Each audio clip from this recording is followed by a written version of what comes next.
আসসালামু আলাইকুম ওয়া রাহমাতুল্লাহি ওয়া বারাকাতুহু। সম্মানিত দিনী ভাই ও বোনেরা, আশা করি ভালো আছেন। আজকে একটি বিষয় নিয়ে আপনাদের সামনে হাজির হয়েছি, তা হলো অমুসলিম দেশে বসবাসের ব্যাপারে ইসলাম কি বলেছেন, ইসলামের দৃষ্টিভঙ্গি কি এখানে। অর্থকরীর জন্য, দুনিয়াবি সুখ শান্তির জন্য মুসলিম দেশে বসবাস, এ ব্যাপারে নবী করিম সাল্লাল্লাহু আলাইহি সাল্লাম কি বলেছেন এবং আল কোরআনে আল্লাহ সুবহানাহু ওয়া তাআলা কি বলেছেন, দেখা যাক। আল কোরআনে আল্লাহ সুবহানাহু ওয়া তাআলা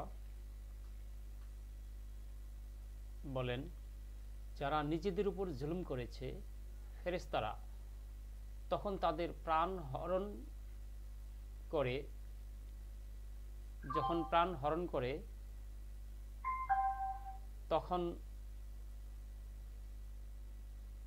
প্রাণ হরণকারী মালাকুল মউত তাকে প্রশ্ন করে, তোমরা কিসের মধ্যে ছিলে এ ভূখণ্ডে? তারা বলে, আমরা দুনিয়াতে দুর্বল ছিলাম। ফেরেশতারা বলে, তবে কি আল্লাহর জমিন প্রশস্ত ছিল না যে তোমরা হিজরত করতে পারতে? সুতরাং তাদের ঠিকানা হলো জাহান্নাম, আর সেই কতই না মন্দ ঠিকানা। এই আয়াত থেকে স্পষ্ট বোঝা যায় যে মুসলিমরা কাফেরদের দেশে বসবাস করে এবং ইসলামের বিধান মেনে চলতে অক্ষম হয়, তাদের জন্য হিজরত করা ফরজ।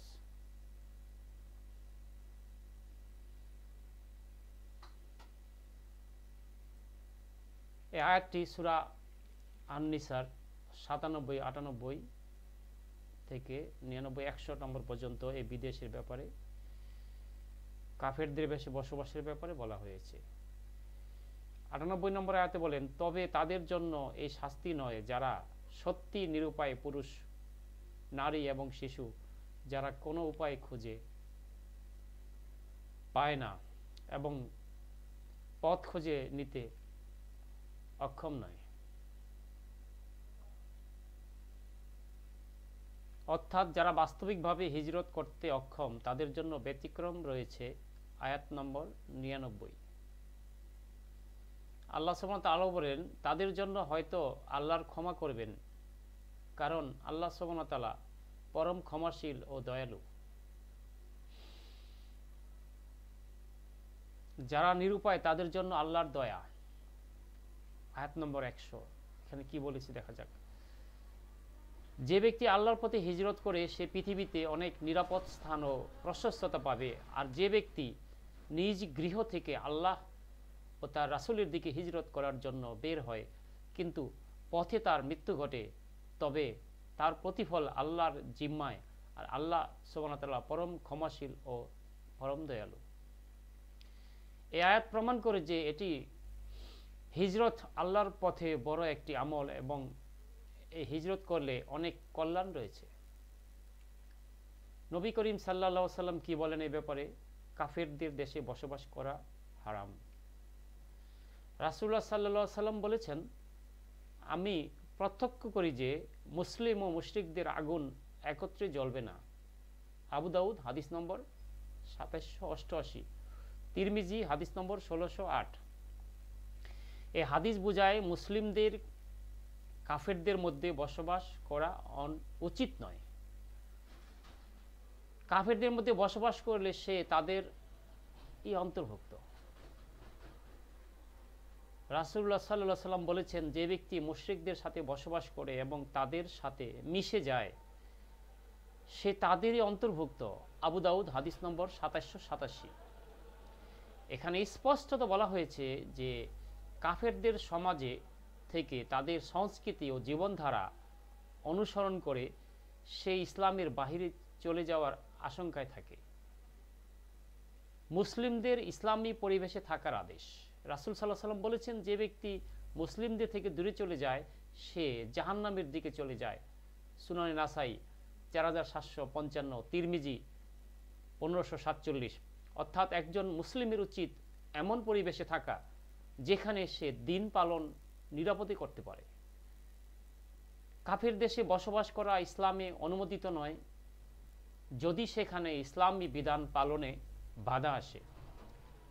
যদি কেউ দ্বীনের উপর অটল থাকে এবং ইসলামের প্রচার করতে পারে তবে সেখানে থাকা নাজায়েজ নয়। যদি কেউ দুনিয়াবি স্বার্থে টাকা পয়সা চাকরি হিজরত না করে তবে তাকে জাহান্নামের শাস্তির হুঁশিয়ারি দেওয়া হয়েছে। যারা নিরুপায় তাদের জন্য আল্লাহ ছাড় দিয়েছেন। যে ব্যক্তি মুশরিকদের সংস্কৃতি গ্রহণ করে সে তাদের অন্তর্ভুক্ত বলে গণ্য হবে। সুতরাং মুসলিমদের উচিত ইসলামী পরিবেশে থাকা ও আল্লাহর বিধান অনুযায়ী জীবনযাপন করা। যদি তা সম্ভব না হয় তবে দ্রুত সম্ভব হিজরত করা উচিত।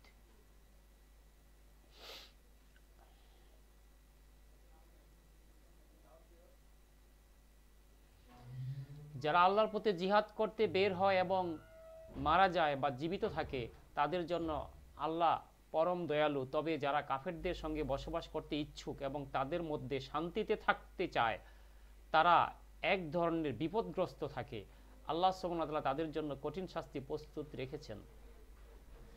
এখানে আল্লাহ সুবহানাহু ওয়া তাআলা বলেছেন, যে ব্যক্তি কাফেরদের দেশে শান্তি ও নিরাপত্তার মধ্যে বসবাস করতে চায়, ওদের মধ্যে শান্তি খোঁজে, সুখ খোঁজে, তার জন্য আল্লাহর পক্ষ থেকে কঠিন শাস্তি রয়েছে।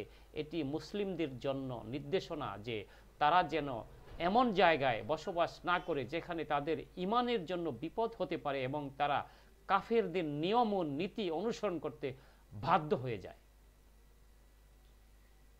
নবী করিম সাল্লাল্লাহু আলাইহি ওয়াসাল্লাম বলেছেন, যে ব্যক্তি কাফেরদের দেশে বসবাস করে সে তাদের সাথে সম্পর্কিত হয়ে যাবে, তার কর্ম তাদের মতো হবে এবং তার ঈমান দুর্বল হতে পারে। আবু দাউদ। এই হাদিসে মাধ্যমে নবী করিম সাল্লাল্লাহু আলাইহি সাল্লাম মুসলমানদেরকে সতর্ক করেছেন যে তারা যেন কাফেরদের দেশে বসবাস করে তাদের বিশ্বাসের ক্ষতি না করে।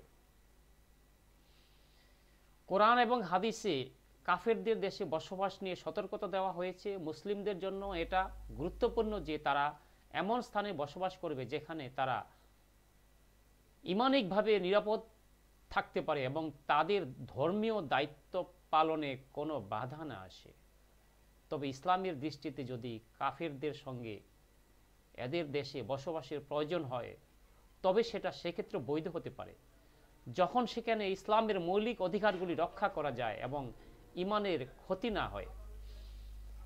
আল্লাহ সুবহানাহু ওয়া তাআলা আমাদেরকে হেদায়েত দান করুন। আমিন। জাযাকাল্লাহু খাইরান।